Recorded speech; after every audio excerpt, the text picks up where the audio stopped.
Friends, and welcome to an extra special episode of the Tudor Travel Show. Now, in a moment, I'll talk about the subject of today's show, but I wanted to say do stick around to the end of today's episode because I have a very special announcement or two to make, and I wouldn't want you to miss out. So do stick around and find out just what I've got up my sleeve. So there was just so much material to squeeze into this month's single episode of the Tudor Travel Show that I just couldn't fit it all in. And so, as is sometimes the way, this month we have a Tudor Travel Show extra, so you can get your double fix of Tudor love for the month of May. Now today I'm talking to an old friend of the show, Owen Emmerson, house manager at Hever Castle. Many of you will have heard me in conversation with Owen in previous episodes of the Tudor Travel Show, and you might have also seen me on film talking to Owen, touring the castle on the Tudor Travel Guide's YouTube channel. Now, Owen recently told me that he had been doing his own in-depth research on the history of the castle and the social history of Hever Castle, starting from the Tudor period and extending through to the modern day.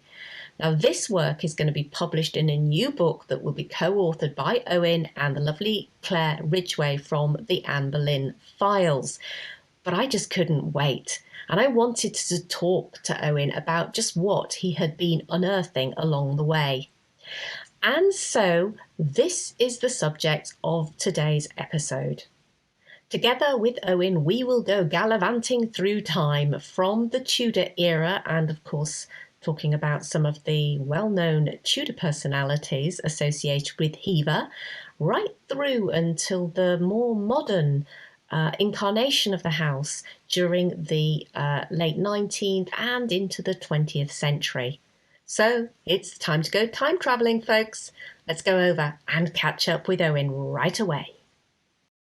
Hello, Owen. It's so good to be speaking to you again. Hello there. It's lovely to be speaking to you. Yes, and of course, we've had a few encounters in Adventures in Time, haven't we, at Hever Castle, both on the Tudor Travel Guide video channel, where we did a bit of filming at Tudor, but also you're a returning guest on the Tudor Travel Show, so welcome back. Thank you very much. It's lovely to be back. And once again, we are going to be talking about Hever. This is, of course, the month of May. It's a very important month in the Tudor calendar, particularly if you're a fan of Anne Boleyn. Our thoughts naturally go to her and what she was going through in May 1536. And I know we've been speaking over the last few months, you've been telling me about some new and original research that you've been doing on Hever Castle. So I thought, what a great opportunity for us to get together and maybe delve into that in a little bit more detail. Absolutely. Yes. Yeah, no, it's I'm writing a book with Claire Ridgway, the historian, and having a fantastic time learning all about the people and the place, that is Hever. So yeah, thank you for having me on to chat about it. Well, I'm excited because I know we are going to be talking about Hever, Tudor Hever, but actually you're going to take us forward in time as well and share some of the other key events or other key events related to the castle, right the way up until its restoration, its modernisation by the Astor family in the late 19th century, early 20th century. Yeah, that's right. We're going to have a quick skip through history and look at some of the other key characters that some people might have heard of, but also some actors at Hever that people may not have heard of at all, and who I had no idea existed until we started doing this research. So hopefully you'll find that interesting. I'm sure we will. So let's dive on in there. And we are, in fact, going to start at Tudor Hever, 16th century Hever. And in fact, at a time which is perhaps really resonates with us today, because we're going to be talking about Hever in 1528. And of course, in May 1528, 492 years ago, England and London in particular was in the grip of the sweating sickness. And obviously this broke out in London, and it sent courtiers, the king, fleeing in all sorts of different directions to their country properties. And maybe here we can pick up the story of Anne Boleyn and her family at Hever. So can you tell us a little bit more about the events around the sweating sickness and the role that Hever played? Yeah, absolutely. I think Hever is often remembered as being both the childhood home of Anne Boleyn and also, of course, the famous location where Henry VIII courted her. But Hever actually plays a very crucial role in 1528 when it acts as a place of quarantine, as you say, for the Boleyn family. Now, I'm sure in the age of COVID-19, people could think of worse places to be in lockdown than the beautiful Hever Castle. Yes. However, during their time in lockdown, the Boleyns were in fact gravely ill. The sweating sickness was first identified as such during an outbreak in 1485. And there were several outbreaks of the disease throughout the Tudor era. For example, there was an outbreak in 1508, 1517, and then after the outbreak we're going to talk about in 1528, there was another in 1551. Mm-hmm. I'd actually highly recommend Claire Ridgway's book on the subject to those who'd like to learn a bit more about the sweating sickness. She does a really marvellous job of documenting the outbreaks and giving an idea of just how lethal the disease really was. It was a frightening and deadly disease. It really was, wasn't it? It really was. Excuse me. It really was. And unsurprisingly, it had symptoms of great amounts of sweating from a high fever, a great thirst, a redness of the skin, a pounding headache, and breathlessness. There was also this overwhelming desire to sleep. And it was that desire that really makes us see it as a very quick and sudden killer. People seem to drift very quickly from consciousness and often, could die as quick as within 2 hours. It was a really quite frightening disease indeed. Mm. Now, there has been some confusion in the past as to which of the Boleyn family actually contracted the sweat in 1528. And while there's been no doubt that Anne herself contracted it, there has been some confusion as to whether George or Thomas or both were infected. But Can I just ask you, Owen, where does just for those people who aren't aware, where is the evidence that starts to point towards who was involved and who was affected by this disease?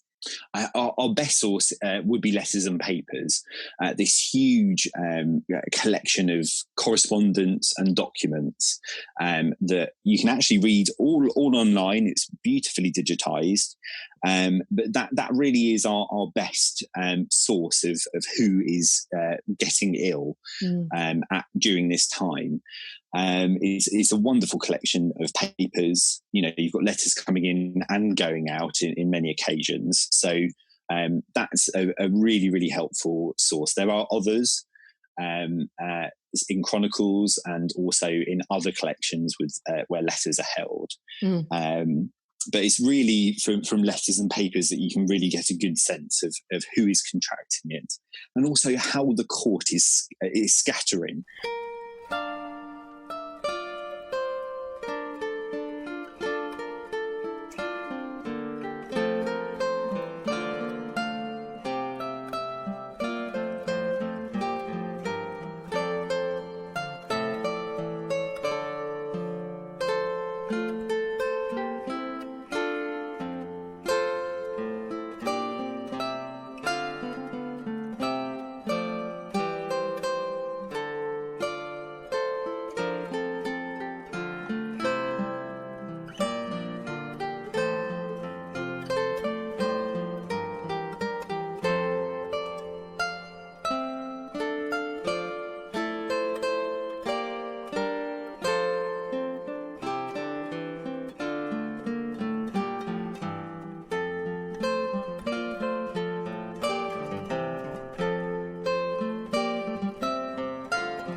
actually believe that we can very clearly determine that both George and Thomas were very ill at this stage. And we know that the first signs of the breakout in 1528 emerged when one of Anne's maids was suddenly taken ill with the sweat. And Henry leaves court immediately and travels to quarantine at numerous properties, including Walton Abbey. Now, Thomas doesn't travel with the king, but George does. And we can actually locate Thomas at Hever before the outbreak. So it's very possible that he wasn't at court at the time. We have correspondence from Thomas from Hever at the end of May, and he writes to Wolsey regarding the maintenance work he's been overseeing at Tunbridge Castle. And he signs off a letter, and I quote, from Hever, Friday before Whit Sunday, which would date it to the 29th of May. Right. So I have a feeling that Thomas is already at Hever, and we know that before the 16th of June, Anne is taken to Hever as a precaution, and there she develops the symptoms and falls incredibly ill. And it's at this point that Henry writes a rather frantic letter to Anne at Hever when he discovers that she has been taken ill. And it actually sounds from the letter as though this news has been delivered almost in the middle of night, or certainly late in the evening. Very dramatic, isn't it? It is. Yeah, and if anyone would like to read it, it's known as Love Letter 8. And we believe it was composed on the 16th of June.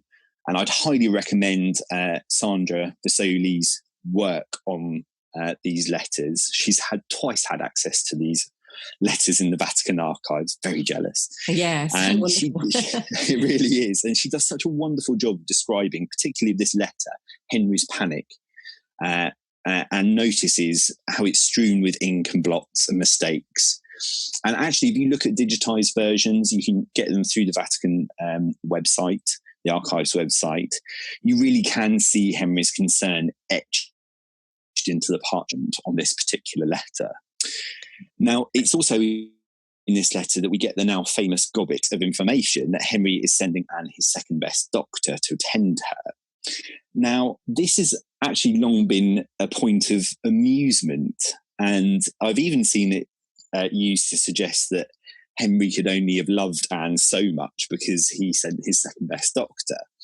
And it's almost been used as a measure of both Henry's affection and his selfishness. And I think this is slightly unfair. Firstly, I think it's important to note that Henry is both incredibly paranoid about such illnesses, and he also has a greater duty of care to the country to protect himself as the monarch. Moreover, his letter actually makes it clear, and I quote, "The physician in whom I have the most confidence is absent at the very time when he might do me the greatest pleasure." So Henry's actually sending his second best doctor, Dr. Butt, because his premier physician is absent. So Henry is actually sending the best doctor he has to Anne. It's actually an incredibly selfless act when you consider that huge swathes of his court is dropping like flies. Yeah. I don't really give Henry credit for much. But on this occasion, I do think he's sort of done the right thing. He knows Anne's ill. He gets the benefit of the doubt. And also, I don't know whether you can answer this question, but if you read a lot about this period, Dr. Butts starts to appear very regularly in the accounts, in letters. I wonder whether being around at this point marked Dr. Butts out in certain esteem and favour and kind of promoted him in Henry's eyes. I would very much suggest you're onto something there, particularly because of the good outcome that comes from Hever. So we know that Henry writes again to Anne at Hever from Hudson, which is now known as Love Letter 9. And this is dated to around the 20th of June. And it's here that we get information about George. He writes, and I quote, "For when we were at Walton, 2 ushers, 2 valets de chambre, and your brother, Master Treasurer, William Fitzwilliam, fell ill, but are now quite well. So I think we can safely say from this part of the correspondence that it is George, as well as Thomas, who is with the king that had the sweat but has recovered from it. And we do get more information about the success of Mr. Butts. That comes from other correspondence. So from the 23rd of June, we have correspondence from Thomas Heneage, who's Wolsey's gentleman usher. And he writes to Wolsey to update him on the situation. And it's here that we learn, and I quote, "This morning it is told me that Mistress Anne and my Lord Rochford had the sweat and were past the danger thereof." And we also have correspondence on that day from Wolsey's secretary, Brian Tuck, who writes, and I quote, "How Mistress Anne and my Lord Rochford both have had it, what jeopardy they had been in by turning in of the sweat before the time of the endeavour of Mr. Butts, who have been with them in his return and finally of their perfect recovery." So, of course, Lord Rochford here refers to Thomas Boleyn. I suppose it could be a bit confusing because eventually, of course, George Boleyn became Lord Rochford when Thomas was elevated to the title of Earl of Beaumont. But at this stage, we're definitely talking about Thomas. Yeah, that's absolutely correct. You're completely correct in saying that. So when we are learning of Lord Rochford at this point in 1528, we are talking about Thomas Boleyn and not his son. Do we assume then that it was Anne that took the sweat to Hever and infected her father? Do you think that's what happened? So I think it is actually highly likely that Anne does take the sweat to Kent with her. And we know that this is how things spread. We've got people scattering to their country seats because it's the best thing to do in terms of their health. They're in a far less populated area. But of course, if you've got it, you're taking it with you. I think it certainly accounts for how these kind of ailments spread during the early modern period. I think we can actually glean further in the record from the subsequent correspondence that actually Thomas is taken really quite badly ill, perhaps much more so than Anne is. So we've heard that Thomas and Anne are recovered. But if we then look at the subsequent correspondence, we can really tell that my Lord Rochford was to have come, but because of the sweat, he remains at home. Indeed, we actually have no correspondence that suggests that Thomas is at court before the 20th of August when he writes a letter to Wolsey from Penshurst. Right. By which time he is then a steward. He has a stewardship of it. But it is assumed that the family are all back at court by late August for the arrival, of course, of the papal legate from Rome. So there's actually quite a long period of time here that Thomas is absent. And it seems that Anne's delay back to court is in relation to the prolongment, if you like, of Thomas's recovery, which is quite an interesting detail. It is. It's a very intimate just window into a relatively brief moment in time, which sheds another perspective on how this virus affected the family. It is. And, I think we can all glean from the correspondence that all of the Boleyns suffered pretty badly by it, though none, of course, as much as Mary Boleyn's husband, William Carey, yes, who, of course, lost his life to the sweat during that outbreak.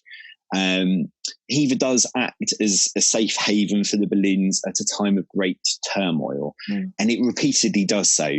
It's again to Hever, time and time again, that Anne returns to seek sanctuary. But I have to say, reading all of this documentation, these letters, during this current crisis, really has made me look at it in a different way, actually.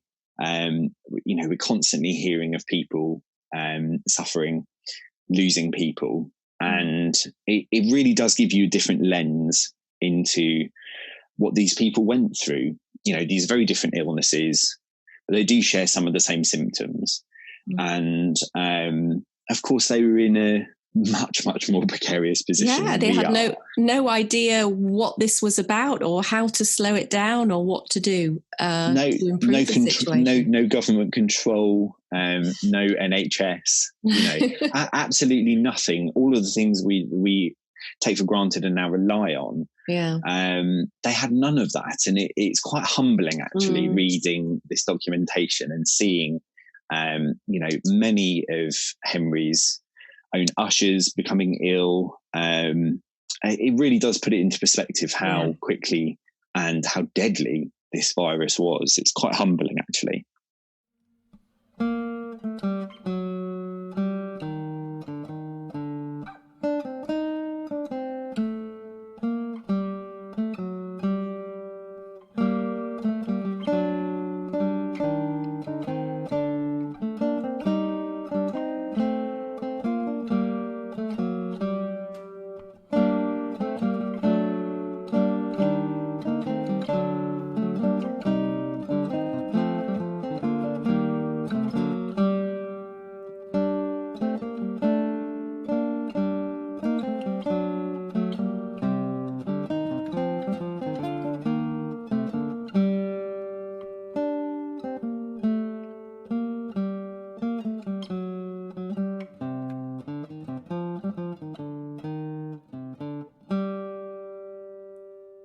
Well, let's move forward a little bit to the other Anne of Hever Castle, and that's the lovely Anne of Cleves. And I know you have a particular also love for Anne of Cleves, so maybe you could tell us a little bit more about her time at Hever. Yeah, absolutely. Yeah, she's another Anne favourite of mine. She's very, very colourful character. And I've really enjoyed researching about Anne of Cleves and her time at Hever. It's been very surprising, and I've found a lot more affection for her by doing so. So after the very quick and dramatic downfall of the Boleyn's tenure at Hever, the castle became the property of the Crown. Now, it was once held that the castle was seized by Henry following Anne Boleyn's execution. However, we do have particularly good documentation that suggests otherwise. So Thomas Boleyn, by then really a shadow of his former self, quite sad really, dies in March of 1539 and is buried near his son at Henry at the Church of St. Peter at Hever.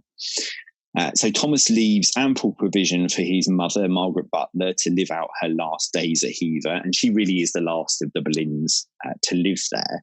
Do you know what? I remember coming across Margaret Butler, many years ago, but still well into my love of the Tudors, and suddenly having this realization that Anne had a grandmother who was alive and living in Hever, and I think we sort of tend to forget some of these other characters that lived there around that time, and I think I'd love to know more about her. She must have been quite a character, living Absolutely. To quite a ripe age. She's another one of these sort of forgotten characters in a way, and sort of her absence from the narrative, I think, almost helps perpetuate this idea that Anne comes from a humble birth. People only tend to focus on the male side of the Boleyn family, when in fact Margaret Butler is, the co-heiress of the Earldom of Ormond. She's an incredibly from an incredibly prestigious family. She's from one of the premier families in Ireland. She grows up at Kilkenny Castle, so fascinating character. And she's the last Boleyn of Hever.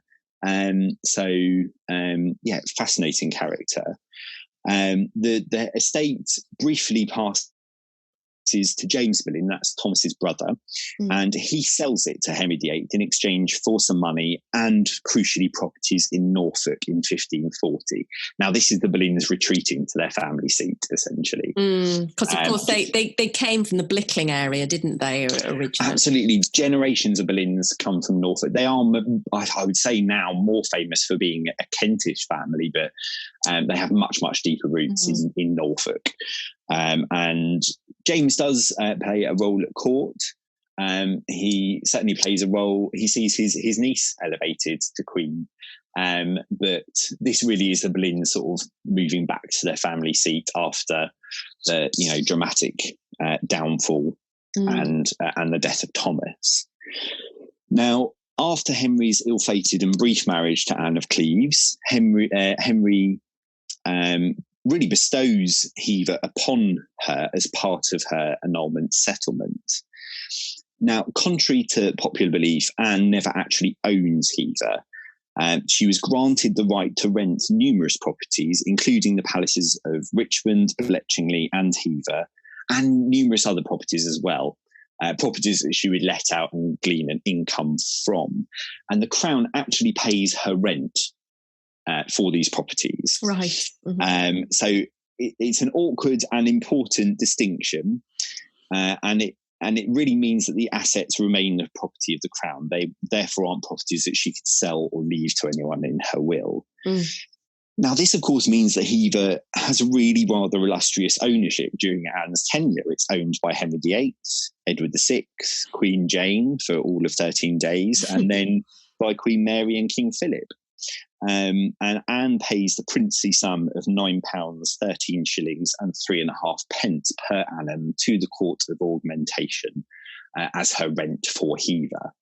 Mm. Now, it does appear that Anne spent much of her time after the annulment at the more auspicious properties, so Bletchingley and Richmond.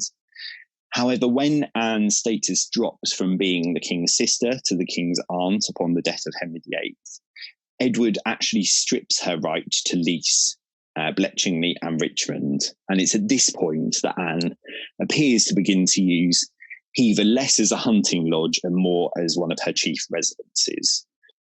So we do have references to Anne being at Hever when she writes to Mary on the occasion of her marriage to Philip of Spain, an incredibly controversial marriage at the time.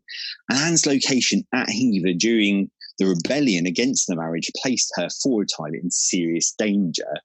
Now, we do also have correspondence from Anne from Hever to her brother also, and there's some lovely little details in there about Hever life. Oh, that's lovely. So her brother, of course, was Wilhelm. Is that right? That's right. Yeah, absolutely.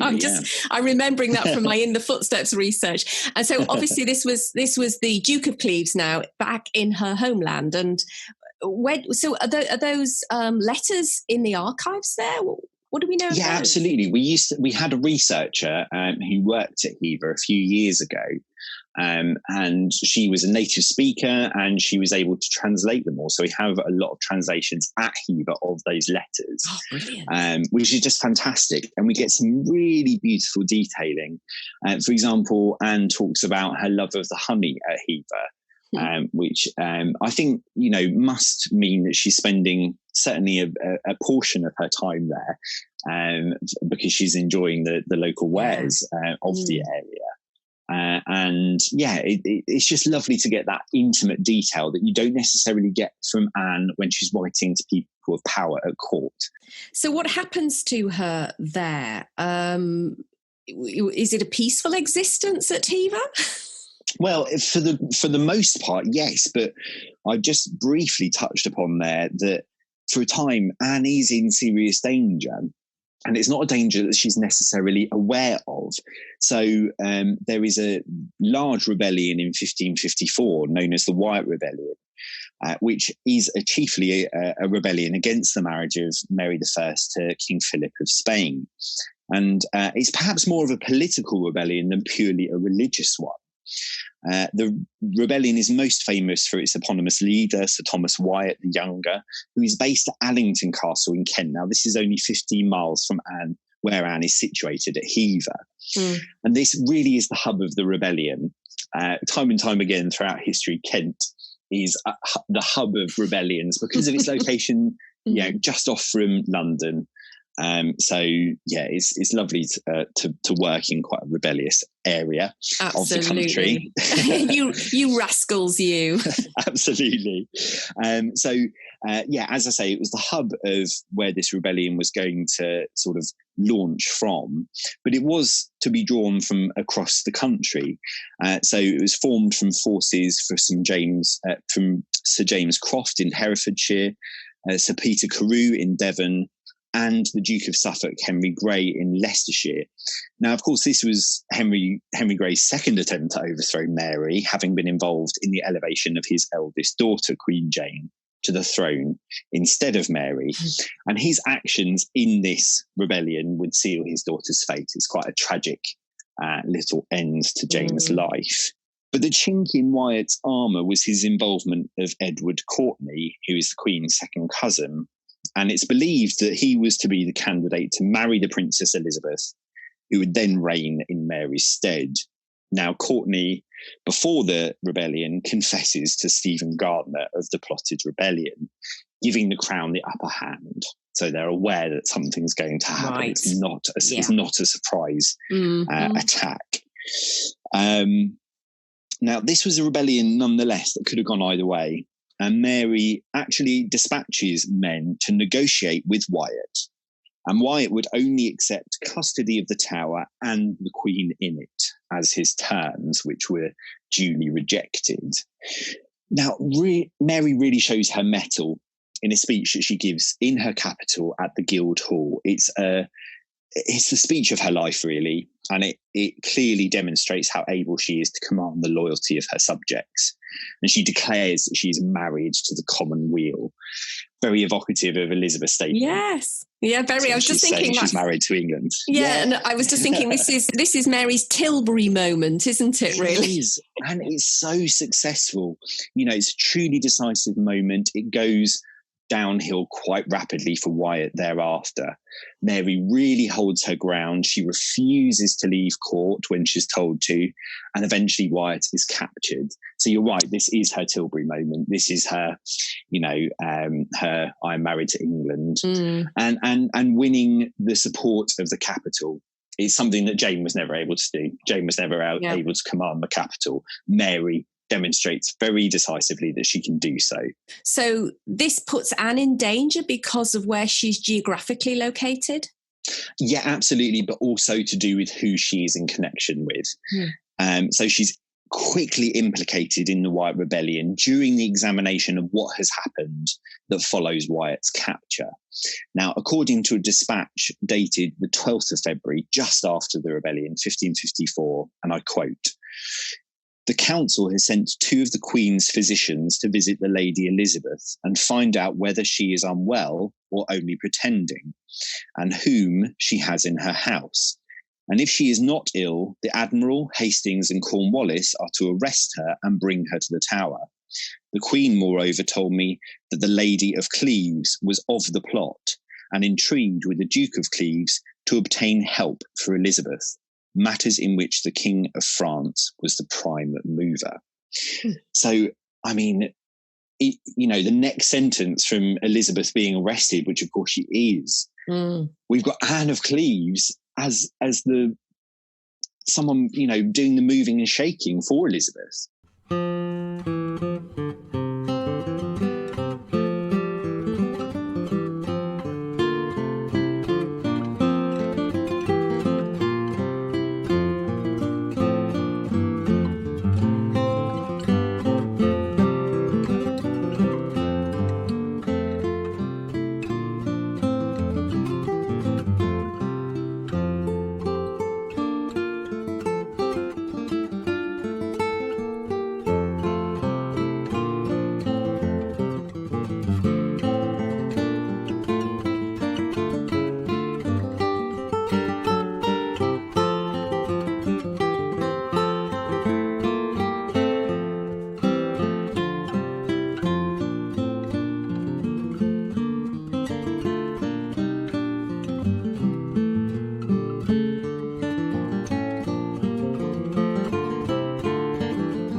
To say that through my writing about Anne, I find it really hard to believe that anyone would believe that Anne of Cleves would be stirring up trouble, because she seemed one of the kindest, most gentle and submissive person that I think I wrote about in terms of the 6 wives of Henry VIII. Absolutely. It's completely uncharacteristic. The worst that Anne of Cleves does is when, Bletchley Palace is taken from her and is given to a gentleman called Thomas Carden, who we'll talk about shortly. She just decides to turn up anyway, even though she's not allowed to rent it anymore, and sort of dines at his expense and stays there regardless of his ownership of it. Good old that's the sort of she's a bit cheeky, but she's not the sort of rebellious sort of Machiavellian schemer that she's being painted here. But she is in an incredibly dangerous position at this point. She has a closeness to Elizabeth, and she does have that continued correspondence with her brother. And her proximity to Allington Castle really makes her a key suspect in the aftermath of the rebellion. And there's also this very strange speculation that this is Anne somehow gaining revenge for her ill treatment, having been thrown aside by Henry. Why she'll be taking it out on Mary is anyone's game. But you really get the sense that all bases are being covered at this point, if you know what I mean. Yeah. They're not leaving any stone unturned. Now, she was also a close confidant of Sir Thomas Carden, who was a member of her household and who takes Bletchley after she is removed from the palace. And he also is implicated in the rebellion. This is another connection that makes Anne look guilty. So things are, for a time, looking incredibly precarious for Anne. And it actually appears that she has absolutely no knowledge of her suspected involvement, or that she was implicated in it at all. Right. Now, no proof is ever found that Carden or Elizabeth were involved. And subsequently suspicion of Anne's involvement abated. However, Anne never regains the Queen's trust or the good relationship that had previously existed between them. We have no documentation that Anne was ever invited back to court after this event. And I think it's actually a really tragic ending to Anne's life, because she just regained her status with the elevation of Mary, and had even been, in a very respected place at her coronation. When she died in Chelsea, at Chelsea Manor in 1557, she does leave funds for the poor of Hever, and I really think we can glean from her correspondence that she was actually very happy there, that she was very fond of it. So it's really sad that this sort of suspicion that was never proven really marred her reputation towards the end of her life. It's a very sad sort of end note. So let's move on and think about what happens to Hever after Anne dies. What can you tell us about that? Yeah, absolutely. So Anne's death was really the ending point of Hever being part of the Crown estate. It's sold by Mary to one of her trusted members of council, Sir Edward Waldegrave, in 1557. Now, visitors to Hever might recognise that name, as we do have a room of that name that has been named so to recognise that family's ownership. It doesn't appear that any of the Waldegraves actually lived at Hever, or if they did, it was only for a very short period of time. Now, for example, we do have a brass in St. Peter's Church at Hever to William Todd, who died in 1585, who was a schoolmaster to Charles Waldegrave, that's Edward's son, which would suggest that for at least some of its history, we had some Waldegrave presence, or it acted as a sort of retirement home for valued teachers, servants. We're not quite sure. But what is clear from Hever's archives is that much of post-Boleyn existence, Hever is to let, it's let out. So we do have these very big family names. We have the Waldegraves, who own Hever for 150 years, barely ever lived there. Same can be said from the Humphreys family, and the Wardos and subsequently the Mead Wardos, we have huge periods of time where the castle isn't being occupied by the people who would make significant changes to the fabric of the property. And this is one of the key reasons that we have so much of the Boleyn's original house intact for visitors to see today. Tenants would rarely have the means nor the motive to refurbish a property that wasn't theirs. We do have these big family names. They're not living there, but it's actually to the benefit of us today because we, as I say, we do have so much of the Boleyn family house. And I'm really, really enjoying being able to explore not only some of the lives of the most famous historical actors associated with Hever, the Boleyns, Henry VIII, Anne of Cleves, but also some comparatively modest individuals that are renting portions of the castle as tenant farmers. Now, life was comparatively hard for these farmers, and there are many instances of bad harvests and relative hardship. But we do actually have a murder during this period. Oh, do you? Which was, we do. It was quite unexpected. Yeah, one of the tenant farmers met a very grisly end in 1808. His name was John Humphrey Jr. His father had previously held the tenancy, and he was married to a woman called Mary. And we have some rather dramatic reporting in local newspapers that tell us a little bit more about the murder.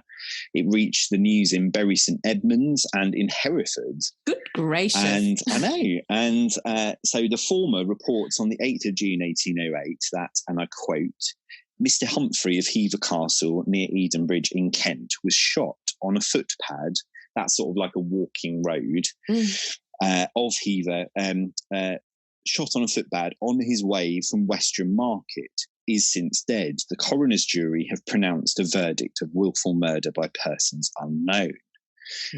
Now, it's believed that the inquest actually was taking place in what is now called the council chamber at Hever. But what is unclear from the records is whether anyone was actually arrested, let alone brought to justice for the murder. Now, his wife remarried the next year to a local farmer, Henry Rode, who then took on the tenancy between 1809 to 1818. Now, interestingly, we do have a letter in the Hever archives dating much later from 1898, and it's really regarding someone trying to find out about the case. And it very interestingly suggests that Henry Rode, and I quote, knew more of the matter than he ought. So this is the man who marries John Humphrey's wife. Okay. It goes on to detail that the murdered John Humphrey haunts his wife and Henry Rode at Hever, to the point where the castle actually had to be exorcised by all the neighbouring clergy with the aid of water from the Red Sea and wax candles, which I think is a lovely little detail. Oh, my word, yes. So perhaps, when our visitors report to us that they've felt a chill and they might have felt Anne Boleyn brushing against them, it's not. It's John Humphrey, our former murdered farmer.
implying there that he was bumped off by a potential rival in love, maybe? That's certainly what the letter is suggesting. Yes.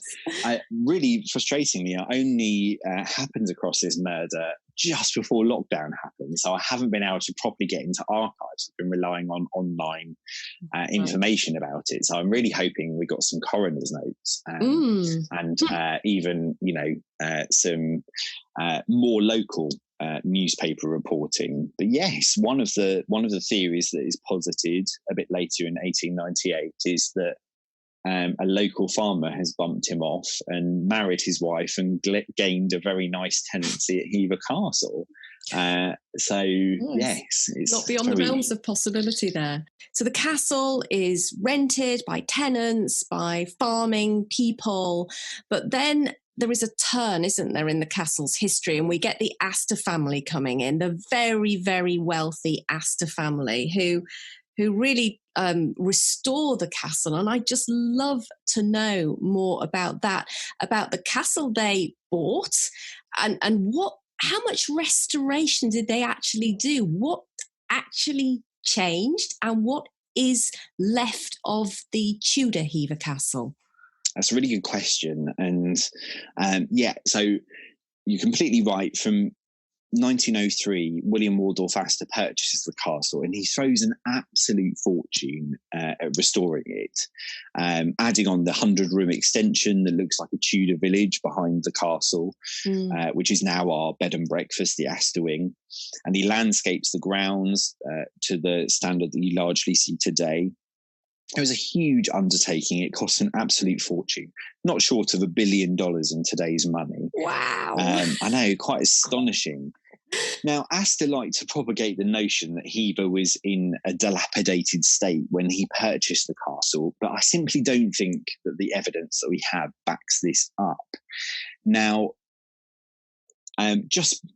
before, in the 1860s, there was a group of artists who rented the castle. They were called the St. John's Wood Clique. I'd highly recommend your listeners to check out their artwork. It's absolutely beautiful.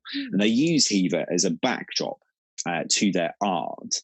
And we can really glean from this period. They're not only painting, but they take photographs. The Hever is actually in a pretty good state at this time. I particularly recommend a painting of a ghost hunt in Anne Boleyn's bedroom. It's painted by William Frederick Yeames. And there's also a really evocative and famous painting of Anne Boleyn being arrested at Greenwich Palace by David Wilkie Winfield. Can we look those up online?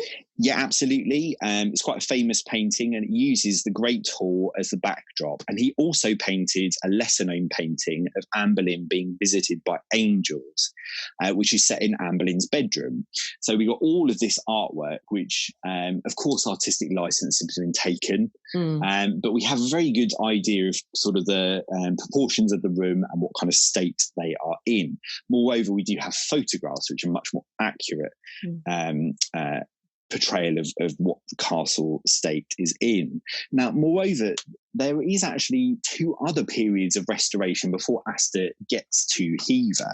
So in the 1830s, the castle underwent extensive renovations. So what is now the council chamber was elaborately panelled, the floor above was taken out and a balcony inserted to create a new music room for Jane Waldo, who then owned it.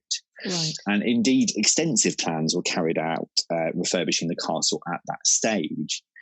Then Captain Seabright took lease of the castle from 1895 and carried out many renovations too, less than 10 years before Astor purchased the castle.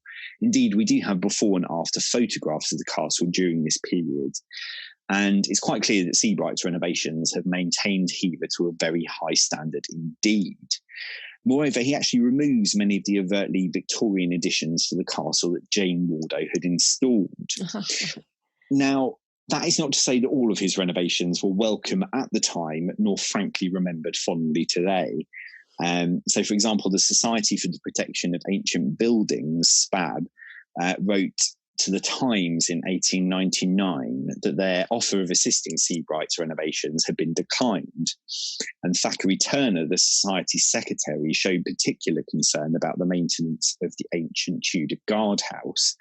Now, this was the castle's first line of defence. It was situated to the southwest of the castle, and sadly his concerns proved to be astute, for Sebright sadly dismantled this original either medieval or Tudor feature in that same year, which is a massive loss to the estate.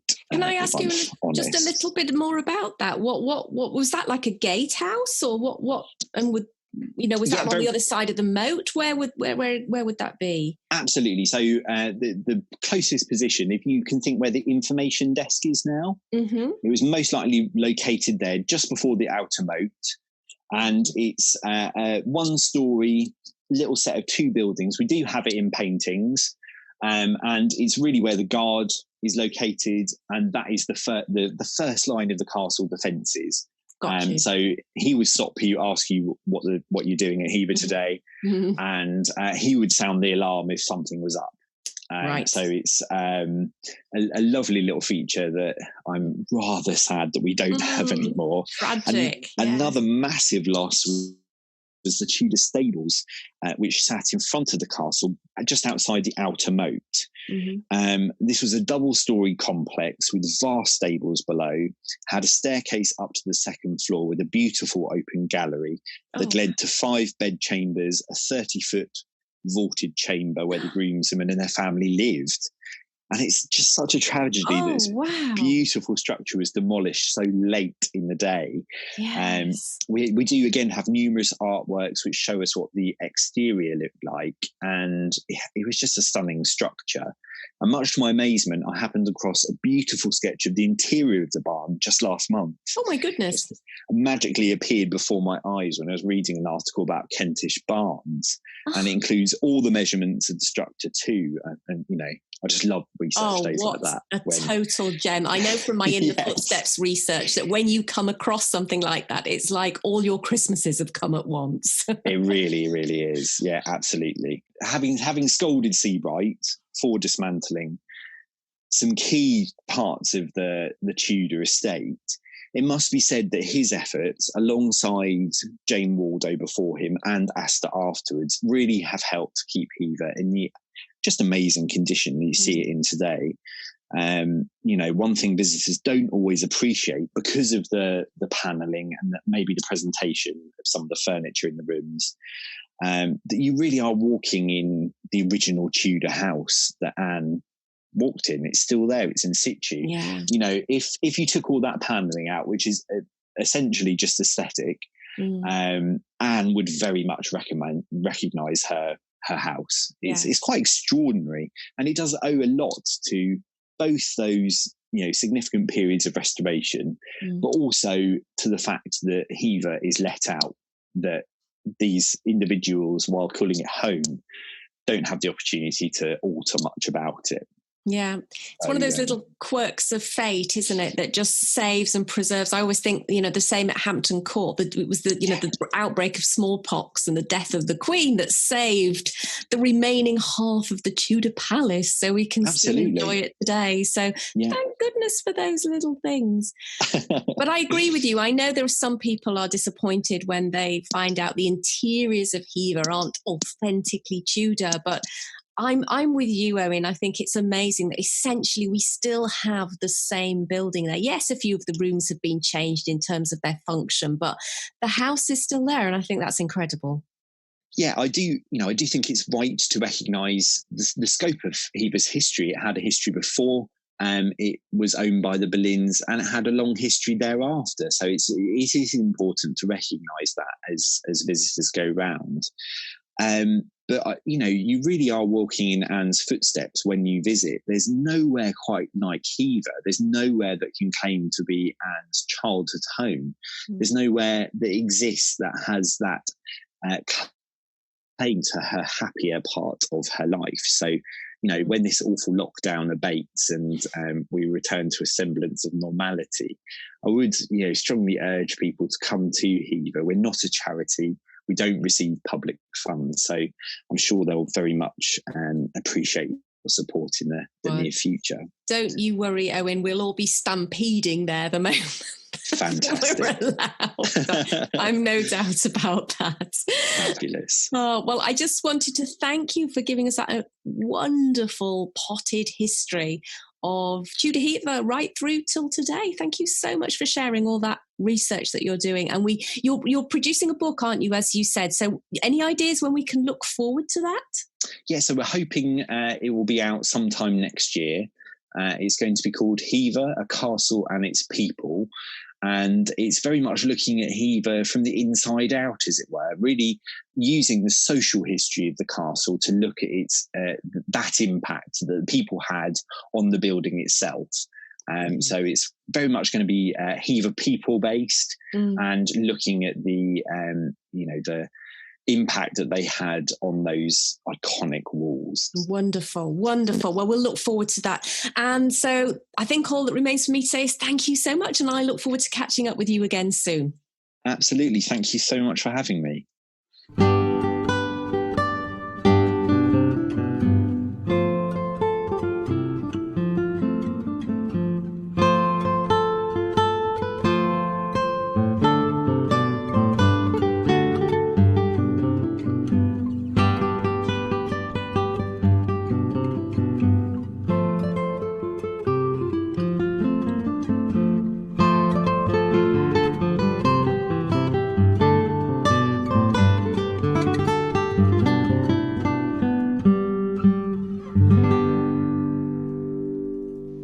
So thank you so much to Owen Emmerson for taking the time to share his research with us.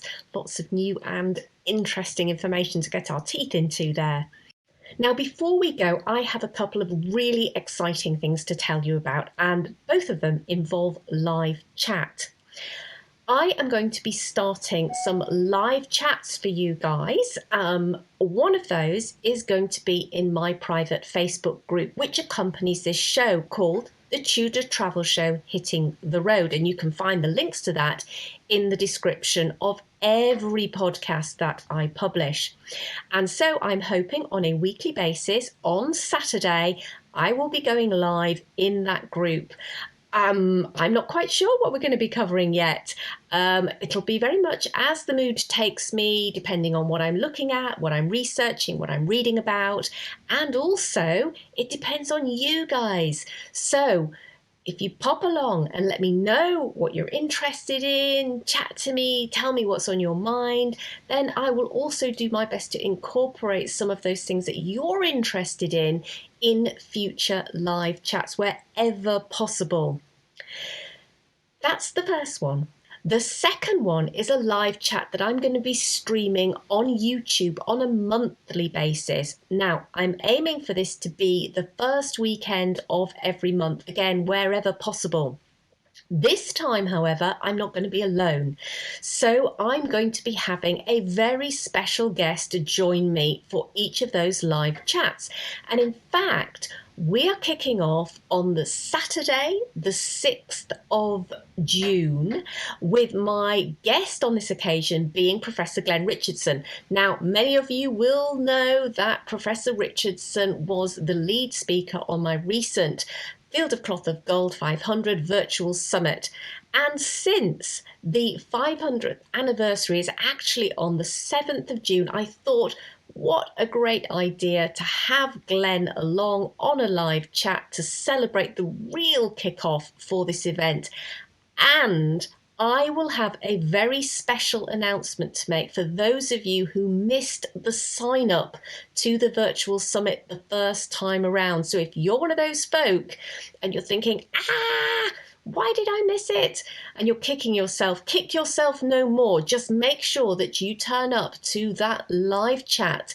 And I recommend that you subscribe to my YouTube channel and make sure the notifications are on for new broadcasts so that you know when we are going live. But just to reiterate, the plan is Saturday, the 6th of June at 5 p.m. That is 5 p.m. UK time. Okay, well, I hope I'm going to be seeing you at one or both of those live chats. The first one, remember, Facebook will be happening weekly on a Saturday to begin with at 5 p.m. But for those of you in the Southern Hemisphere, I am thinking of mixing that up a bit and changing the time around so that it suits you guys. And the second one will be the monthly live chat, which is going to go live on YouTube first weekend of each month with a special guest. Okay, there's a lot going on, and I think it's probably time that for now I sign off. But just to let you know, of course, that the Tudor Travel Show will be back in June, and this time we're going to have a bit of a Thomas Cromwell thing going on. So make sure you join me then to find out more about this incredibly fascinating, if not ruthless and somewhat unlikable character. Okay, well, I'll leave it there, and I look forward to seeing you in the live chats or perhaps back here again for the next episode of the Tudor Travel Show in June. Okay, well, until then, my friends, as ever, it is happy time travelling.